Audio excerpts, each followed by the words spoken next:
ሰላም ጤና ይስጥልኝ የመድፈኛው ቤተሰቦች እንደምን አላችሁ? ዛሬ በለንደን ኤምሬትስ ስታዲየም እጅግ ተጠባቂ የነበረው የአርሰናልና የብራይተን ጨዋታ በደመቀ ሁኔታ ተካሂዷል። አርሰናል የዓመቱን መዝጊያ በድል ለመጨረስ እንዲሁም ደግሞ ብራይተን በታህሳስ ወር የገጠመውን የውጤት ማጣት አዙሪት ለመስበር ወደ ሜዳ ቢገቡም በመጨረሻም ግን መድፈኞቹ 2-1 በሆነ ውጤት የዓመቱ የመጨረሻ ጨዋታን በድል ማጠናቀቅ ችሏል። ይህ ጨዋታ ለአርሰናል የሊጉ መሪነት ለማጠናቀቅ እጅግ ወሳኝ የነበረ ሲሆን ተደጋፊዎችም ደግሞ ትልቅ የምስራች ይዞ አልፏል። እንግዲህ በጨዋታው ምን ነገር ተመለከትን የሚለውን ለማየት እንሞክራለን። አብራችሁን ቆዩ። ከዛ በፊት ግን ለዚህ ቻናል አዲስ ከሆናችሁ ሰብስክራይብ እንዲሁም ደግሞ ላይክ በማድረግ ቪዲዮን ጀምሩ ስት በአክብሮት ጠይቃለሁ። ወደ ጉዳዮቹ እንግባ።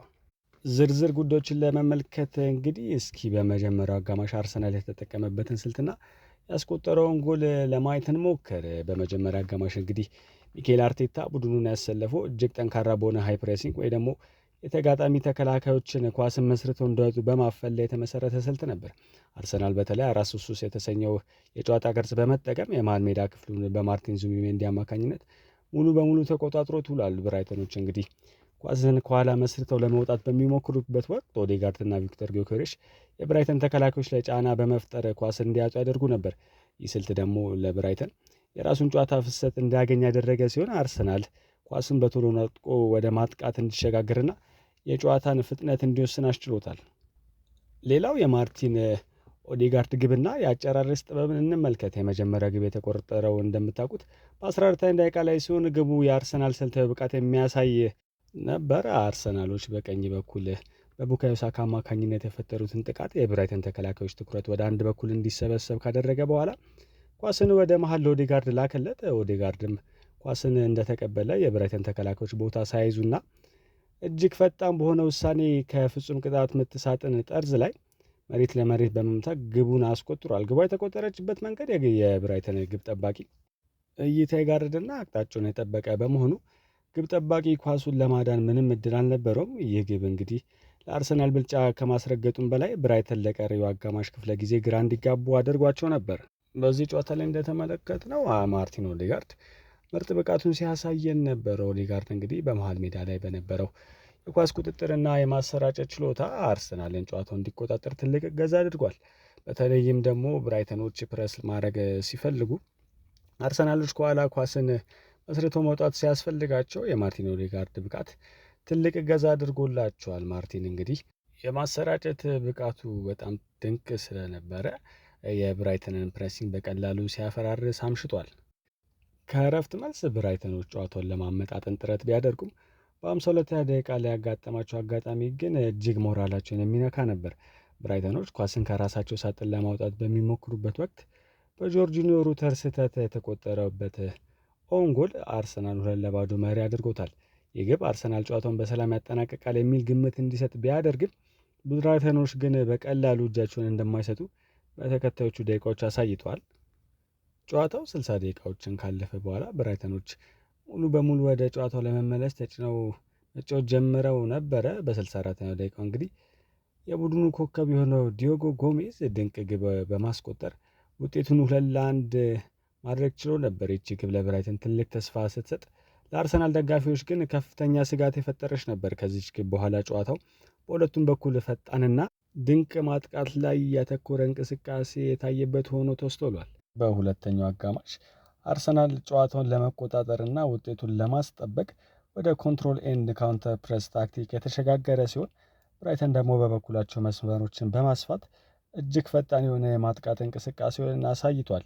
አርሰናል በ52ኛው ደቂቃ ላይ በጆርጂኒዮ ሩተር ስህተት ሁለተኛ ግብ ካገኘ በኋላ ሚኬል አርቴታ ቡድኑ ወደኋላ በማፈግፈግ የብራይተንን ማጥቃት ለመከላከል ሞክሮ ነበር። ነገር ግን ብራይተን በዲዮጎ ጎሜዝ አማካኝነት ግብን ካስቆጠረ በኋላ ጨዋታው ወደ ከፍተኛ ፍልሚያ ቀይሮታል።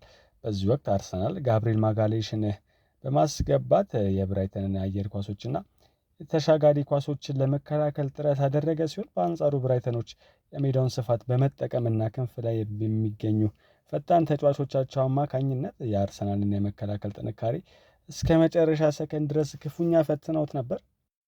የጨዋታ የመጨረሻ 15 ደቂቃዎች ለአርሰናል እጅግ አስቸጋሪ ነበሩ። ብራይተኖች ያቻንን ግብ ለማግኘት ከፍተኛ ጫና የፈጠሩ ሲሆን ያኩባ ሙንቴ በግራ እግሩ አክርሮ የመታው አደገኛ ኳስ ግብ ጠባቂው ዴቪድ ራያ በሚያስገርም ብቃት አድኖት ነበር። ይህች ኳስ ብትገባ ኖሮ አርሰናል 2 ነጥብ ሊያጣ እንደሚችል የሚታወቅ ነገር ነው። ሚኬል አርቴታም ቡድኑን ለማረጋጋት ጋብሪኤል ማጋሌሽን በማስገባት የመከላከል መስመሩን በማጠናከር ውጤቱን አስጠብቀው እንዲወጡ አድርጓል። ቡካዮ ሳካም በዛሬ ጨዋታው እንደተለመደው ለአርሰናል የማጥቃት መስመር ዋነኛ ሞተር ሆኖ አገልግሏል። ምንም እንኳን በራሱ ስም ግብ ባያስቆጠረም በመጀመሪያ አጋማሽ ኦዴጋርድ ላስቆጠረው ግብ መነሻ የሆነ የኳስ ፍሰትን በመፍጠር ረገድ ትልቅ ሚና ነበረው። የብራይተን ተከላካዮች ሳካን ለማስቆም በሁለትና በሶስት ተጫዋቾች ለመክበብ ቢሞክሩም እሱ ግን በቴክኒክ ብቃቱና በፍጥነቱ መስመሮችን ሰብሮ በመግባት ለተቀረው የቡድን አጋሮቹ ክፍተትን ሲፈጥር ተስተውሏል። በተለይም በሁለተኛው አጋማሽ ብራይተን ጫና ለመፍጠር በሚሞክርበት ወቅት ሳካ ኳስን አቆይቶ በመጩትና ጥፋቶችን እንዲሰሩበት በማድረግ ጨዋታውን እንዲቀዘቅዝ እንዲሁም አርሰናል ትንፋሽን እንዲወስድ በማድረግ ረገድ በሳልነቱን አሳይቷል። በጨዋታው መገባደጃ ላይ መጠነኛ ድካም ቢታይበትም እስከ መጨረሻ ደቂቃ ድረስ ወደ ኋላ ተመልሶ በመከላከል ረገድ ያሳየ ቁርጠኝነት ለቡድኑ ድል እጅግ አስፈላጊ ነበር። በአጠቃላይ አርሰናል ይህን ወሳኝ 3 ነጥብ በማግኘቱ የሊጉን መሪነት አጠናክሮ ወደ 2026 መሸጋገር ችሏል። መድፈኞቹ ካለፈው ዓመት ስህተታቸው ተምረው ጨዋታውን በብልሃት ማሸነፍ ልምድ እያሳዩ መምጣታቸው ለዋንጫ ያላቸው ግምት ከፍ አድርጎታል። ምናልባት በዘንድሮ ውድድር ዓመት ከፍተኛ ስጋት የሚሆንብን የተጫዋቾች ጉዳት ዜና መበራከት ነው። ዛሬም እንግዲህ ዩሪየን ቲምበር እና ካላፊዮሪ በጉዳት ምክንያት ጨዋታውን አምልጧቸዋል። ነገር ግን የሁለቱም ጉዳት የሚያሳስብ የሚሆን አይመስለኝም። በቀጣይ ጨዋታዎች የምናገኛቸው ይሆናል። በተለይም ደግሞ ዩሪየን ቲምበር ለጥንቃቄ ሲባል ነው ከጨዋታው ውጭ ያደረግኩት ሲል ተናግሮ ነበር ሚኬል አርቴታ ከጨዋታው በፊት። ለዛሬ የነበረኝ መረጃ ይህን ይመስል ነበር። ቪዲዮን ላይክ እና ሰብስክራይብ ማድረጋችሁን አትርሱ። በሚቀጥለው ቪዲዮ እስከምንገናኝ ድረስ ቻው።